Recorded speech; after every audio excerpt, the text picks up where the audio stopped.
Se amanhã ninguém fizer nenhuma besteira na internet, tem gente que vai ficar sem ter o que postar. Eu tô falando de gente que vive exclusivamente do erro dos outros e tá crescendo em cima da cultura do cancelamento. Eu vou dar um exemplo para você entender melhor do que eu tô falando. Há alguns dias, a Virgínia postou uma foto um tanto comprometedora em um barco com o namorado, com a família, enfim. E aí surgiu vários conteúdos de pessoas criticando aquela situação, criticando o que a Virgínia estava fazendo. E assim, eu entendo o quanto que a situação era absurda, mas a quantidade de gurus na internet que replicaram a foto, falando que esse tipo de influenciador tinha que acabar, que esse tipo de conteúdo tinha que acabar, o quanto que aquilo era prejudicial. Acontece que replicar esse tipo de foto só dá ainda mais mídia para influenciadora, entendeu? Aí não foi a primeira vez que eu vi esse tipo de conteúdo, inclusive do mesmo expert, né? Do mesmo perfil. Então, tem perfis que parece que se especializaram nesse tipo de conteúdo. Conteúdos falando mal da pessoa que cometeu aquele erro, se sentindo muito superior a ela. E quando eu vejo isso, eu fico me perguntando, tá, tudo bem. E se realmente esse tipo de influenciador acabar? Se amanhã ninguém cometer nenhum erro na internet, será que você que tá aí criando conteúdo em cima de cancelamento vai ter o que postar? Porque parece que esse tipo de profissional fica só esperando alguém cometer um erro para ir lá e ter o que postar. Então, se acabarem os absurdos da internet, parece que o conteúdo dessa pessoa também vai acabar. Lembrando que eu não estou falando de uma única pessoa, de um único perfil que faz esse tipo de conteúdo. Existem vários perfis na internet hoje que fazem esse tipo de conteúdo, que só sabem falar mal das outras pessoas, que só sabem enfatizar os erros das outras pessoas. Não ensina de fato nada de útil, só traz crítica. Não tem nada de positivo para tirar disso, sabe? Por mais que eu concorde com o posicionamento, às vezes realmente são coisas totalmente absurdas. Eu não acho certo você crescer em cima do erro dos outros, sabe? É como se o perfil virasse um perfil de fofocas gourmetizado, se aproveitando de cancelamentos e trazendo como se fossem cases, sabe? Como se fossem cases a serem analisados. Mas no fim das contas, acaba que é só mais um burburinho da internet, mais uma fofoca. E aí as pessoas comentam, seguem aos montes esse tipo de perfil porque elas querem ver esses erros que não foram elas que cometeram. Mas lembrem, nós somos humanos, todos podemos errar. E se um dia que não foi você, amanhã pode ser. E tem mais. Quem produz esse tipo de conteúdo geralmente tem um certo ar de superioridade, como se nunca tivesse cometido nenhum erro, e não ensina nada além de explorar o erro do outro. De verdade, gente, eu já imaginei que esse tipo de pessoa, ela acorda de manhã e pensa, tomara que a Virgínia dê uma bola fora hoje, pra eu ter o conteúdo quente pra postar e ter muitos comentários e o engajamento ir lá pra cima, sério. E de novo, eu não tô aqui passando pano em quem faz coisas absurdas na internet só para chamar a atenção. Mas eu acho que julgar publicamente essa pessoa não te torna uma pessoa melhor. E aí, o assunto em alta, a trend, acaba virando oportunismo. É triste como o conteúdo de informação de qualidade, ele cai cada vez mais em desuso, porque o algoritmo, ele não entrega pela informação em si, ele entrega pelo engajamento, pelo quanto que esse tipo de conteúdo tá em alta e chama a atenção das pessoas. Isso me lembra quando eu era criança,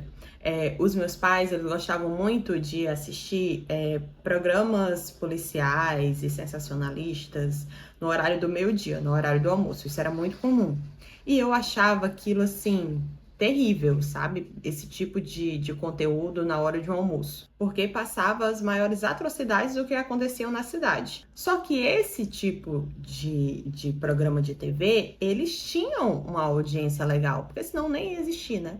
Então, tinha uma audiência alta, sim. De certa forma, acabava que as pessoas gostavam de assistir aquilo. E eu vejo como se esses perfis, né, que sempre ficam enfatizando o erro dos outros, tivesse cumprindo um papel semelhante, trazer algo alarmante e absurdo todos os dias para a gente sentir repulsa ou medo de passar por algo parecido, julgar a pessoa que errou, que cometeu aquele erro e esperar a próxima notícia terrível que vem por aí. E aí, quem se aproveita desse tipo de conteúdo para crescer, parece que pensa assim, tá, notícia ruim dá engajamento, então vamos focar nelas, né? Isso não parece uma forma terrível de chamar atenção? Tá, mas então por que que esse tipo de conteúdo viraliza tanto? Será que as pessoas sentem o prazer de estar julgando o outro? Ou será que a gente sente o alívio de, ainda bem que não foi comigo? Porque assim, eu acho que o sucesso desse tipo de conteúdo não tá no erro da pessoa em si, mas no que ele faz a gente sentir. Talvez porque quando alguém é exposto publicamente, a gente faz automaticamente a comparação. Do tipo, eu não faria assim, eu faria diferente. Ou do tipo, eu não sou assim, ainda bem que a minha vida não fica exposta na internet para aparecer esse tipo de coisa. Então, enquanto o erro é do outro, você pode estar do lado certo da história. Só que existe um problema. Hoje em dia, qualquer pessoa pode virar o próximo assunto da internet, o próximo erro. Basta um contexto mal explicado, um vídeo fora de contexto, ou uma decisão ruim em um dia ruim. E aí eu me pergunto, será que a gente está consumindo esse tipo de conteúdo porque ele nos ensina alguma coisa? Ou porque esse tipo de conteúdo alimenta a sensação confortável de superioridade por alguns minutos? E talvez seja justamente por isso que esse tipo de conteúdo cresce tanto, porque ele desperta emoções muito rápidas de indignação, raiva, repulsa, sensação de justiça, revolta. São emoções que fazem a gente parar de rolar ali a tela e assistir até o final, e não só assistir, mas comentar, se achando superior. A verdade é que conteúdo sobre o erro dos outros existe muito pouco esforço. Você não precisa estudar, ver o contexto, ver a questão do comportamento, refletir sobre o assunto. Muitas vezes você é chamado ali no vídeo só a escolher um lado, dizer se concorda, se discorda, e é isso. Isso é muito mais simples de fazer. Como se a vida real fosse um filme onde existisse ali o mocinho e o vilão.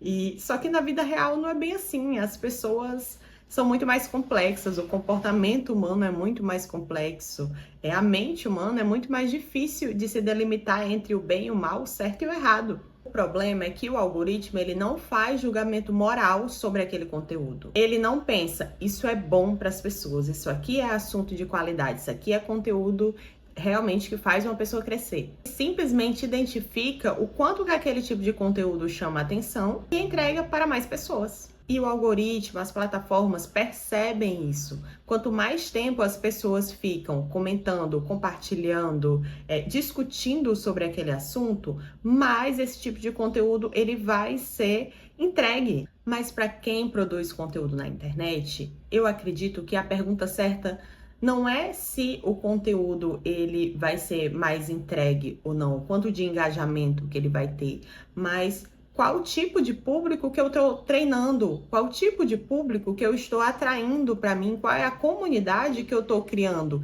em torno do quê? Porque imagina, se você está acostumando o teu público a consumir conteúdos absurdos todos os dias, eles vão ficar todos os dias procurando o próximo escândalo, não o próximo aprendizado, a próxima reflexão. Não é isso que eles querem. Eles querem realmente só a próxima notícia absurda. E no fim, parece até que o algoritmo ele recompensa esse tipo de conteúdo, mas a que custo? Porque você vai estar atraindo um público que não está muito interessado no teu conteúdo em si. E sinceramente, eu ainda prefiro um conteúdo que sobreviva a dias normais.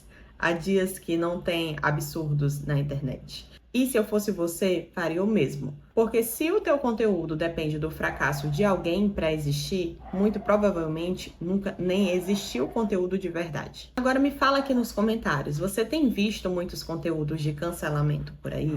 Você acha certo as pessoas crescerem em cima dos erros dos outros? Tudo tá valendo? Me fala aqui nos comentários de verdade como que é a tua percepção sobre isso. E não esquece de se inscrever no canal e dar o like aqui nesse vídeo para ver outros conteúdos como esse. tá bom? Cheiro e até a próxima!